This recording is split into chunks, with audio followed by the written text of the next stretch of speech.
Welcome to the Investor Financing Podcast, where we interview real estate investors and lenders so you can learn all the secrets to getting your projects funded and scale your portfolio. Learn about fix and flip loans, BRRRR financing, rental, fix to rent, commercial, multifamily bridge loans, business loans, and so much more. And now, your host, Beau Eckstein. Hello, everyone, and thank you for joining us for another episode of the Investor Financing Podcast. Today is going to be a short one. Today, we're going to talk about unsecured business funding, lines of credit, personal term loans, and so forth. So I kind of want to dive in. So what these are good for and why might you want to access this type of lending or financing. I'll give you a little bit of an example. Let's say you're buying a business. Obviously, for real estate, we can dive into this too, but you're buying a business and you'd really like to get an SBA loan to acquire the business. It's going to be maybe it's a dentist. You're a dentist and you're buying a dental practice, or you're buying a child care, but maybe the existing business is not operating right now. So it's a projection-based loan with SBA, which might make it a little bit difficult. So you're able to access, based on your credit, we can get you personal term loans. They're either 3, 5, or 7 years long, and the rates typically range in anywhere from 5 to 15%, depending on your credit scores and your credit history.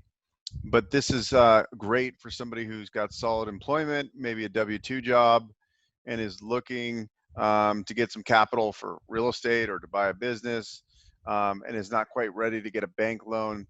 So for example, if you were a dentist and you were wanting to go out and start your own practice, but maybe you were buying a business that wasn't operating and you were just buying the business, the equipment and so forth, that makes it a little bit tougher to get SBA financing. So what I like to do is what I call bridge to SBA.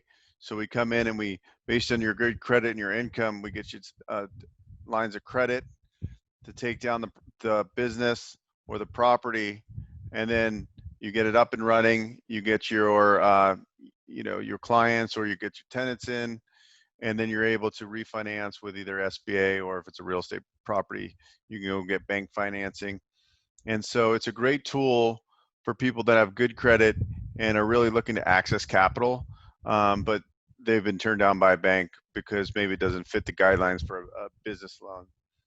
We can also do, on top of the personal term loans, we can do cash lines of credit. Those are up to $50,000 in funding. It's a revolving line of credit, and those are typically require a 700 FICO score.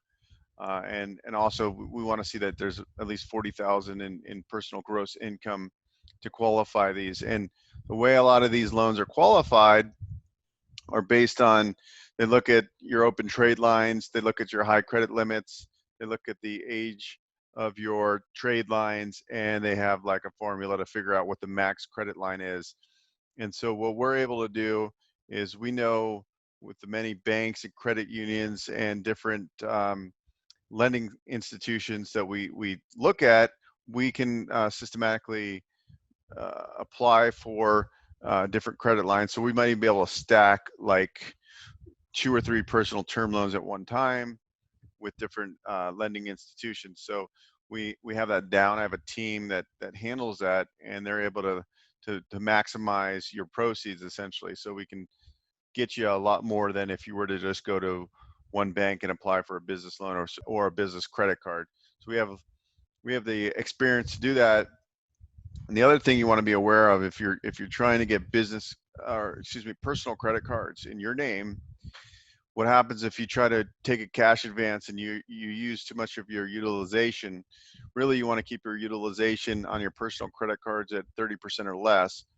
But if you're tapping out because you have to close on a property, let's say, your score is going to get hit pretty hard, right? So your 720 credit score goes down to 630 because your utilization is at 70 or 80 or 90%, right? So we have a strategic way of applying for credit and figuring out what the best options are.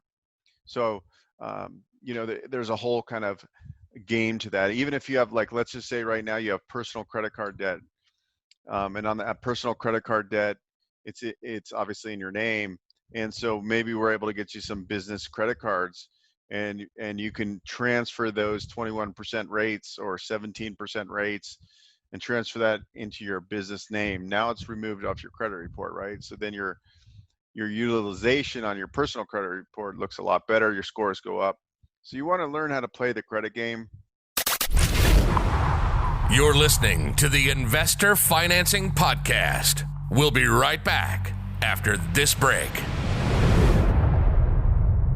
Are you looking for funding? Are you getting frustrated trying to find a lender? Visit investorfinancingpodcast.com and click the Get Funding button. Complete the simple form and schedule a free phone consultation with one of our placement specialists. We have a proprietary directory of funding partners that can help you get the funding you need. It's fast and easy to explore the options available for your specific needs. Don't wait. Visit investorfinancingpodcast.com and get connected.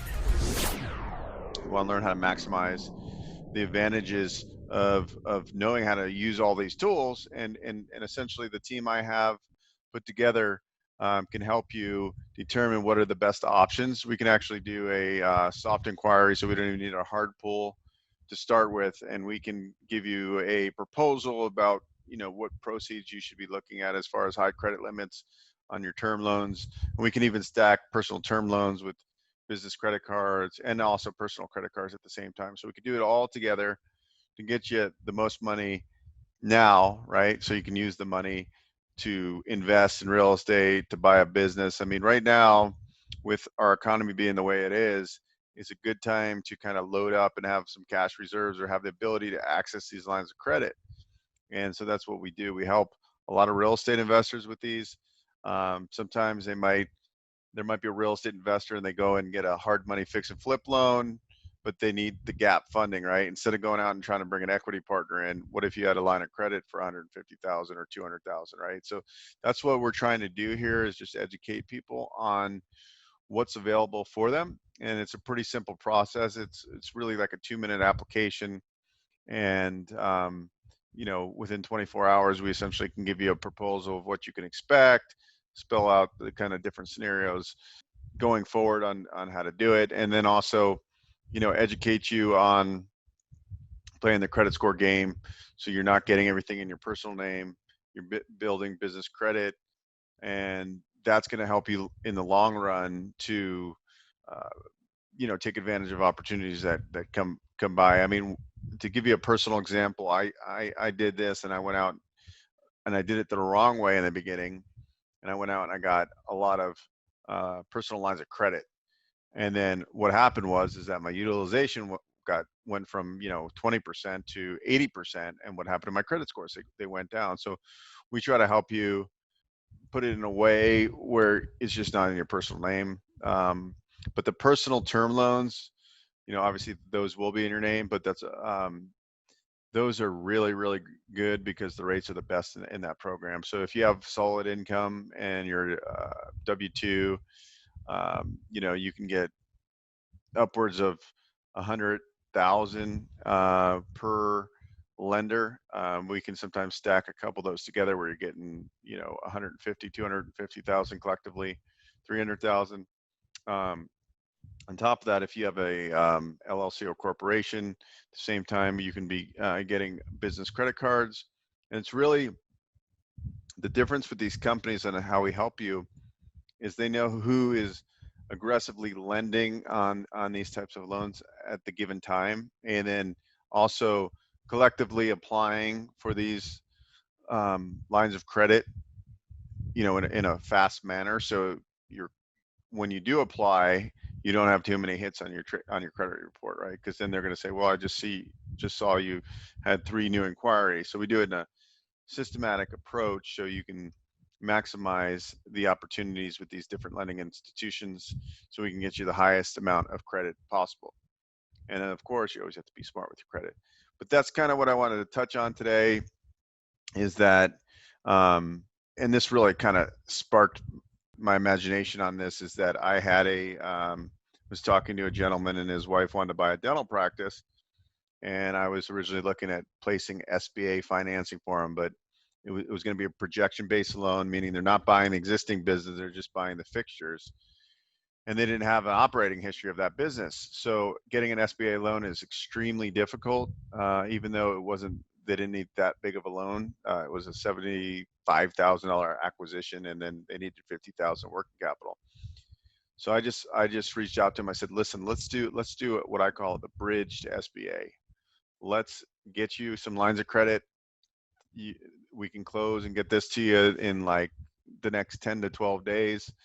You can then secure your offer, close quickly, have the working capital so you can get the dental practice running, right? Because we want to see at least 6 months, but prefer a 12-month track record of their financial statements showing that they can debt service this new loan, and then we'll apply for an SBA 7A loan. Because on SBA, that's geared for owner user businesses. So SBA could be to buy, like I said, a dental practice, medical, businesses, could be gas stations that are owner user gas stations, could be self-storage that are owner user, could be a hospitality, hotels. So knowing all these financing tools is really going to put you, ahead of the game, because even most of us are real estate investors. We're also investors, right? So we might be buying a property management business, right? Maybe possibly an SBA loan would work on the acquisition of a property management business, or we're going to buy a building to use for our office, and we're going to occupy 51% of that commercial building. Well, you can get SBA funding for that, right? And it's high leverage. You can get up to 90%. So there's some great tools out there, and it's just not the fix and flip loans and stuff. There's a lot of commercial products out there that can help. And I think, running full circle and really playing the credit game and being able to tap into lines of credit, especially if you don't have much capital right now, right? Like what I'm doing in Indiana, some of the houses I'm buying are $20,000 or $30,000. Well, if I have 200 grand in available credit, it makes it a lot easier, right? I could just tap in there. I could buy the property. I could rehab it. And then now I bought it for 20. I put in 15. Now it's worth 70,000. I can go get a portfolio loan, take that out, pay off the credit cards or the term loan. So anyway, I'm going to put the link to apply. If you want to apply, like I said, it's not a hard pull on your credit, and we can give you a quote as far as what you'd be looking for as far as amount of credit and what the APR would look like on the term loans and so forth. Or if you just want to call me, you can call me and we can go over that as well. So I look forward to connecting with you, and I'm going to be bringing a lot more segments on SBA. As some of you know, we started SBA Exchange, which is a fintech company that is basically a platform.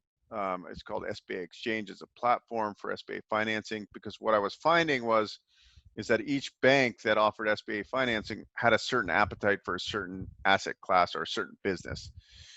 And so if you applied to one bank and it wasn't the right bank for the type of business or the type of loan you're requesting, you ended up spinning your wheels. So this platform basically pre-underwrites a deal and sources a deal to the best SBA lender, and that could be a construction loan. I'm doing a 94-unit assisted living construction loan. So there's lots of resources out there, and I hope this podcast educates you, not only as we interview other real estate investors. I want to bring on business owners.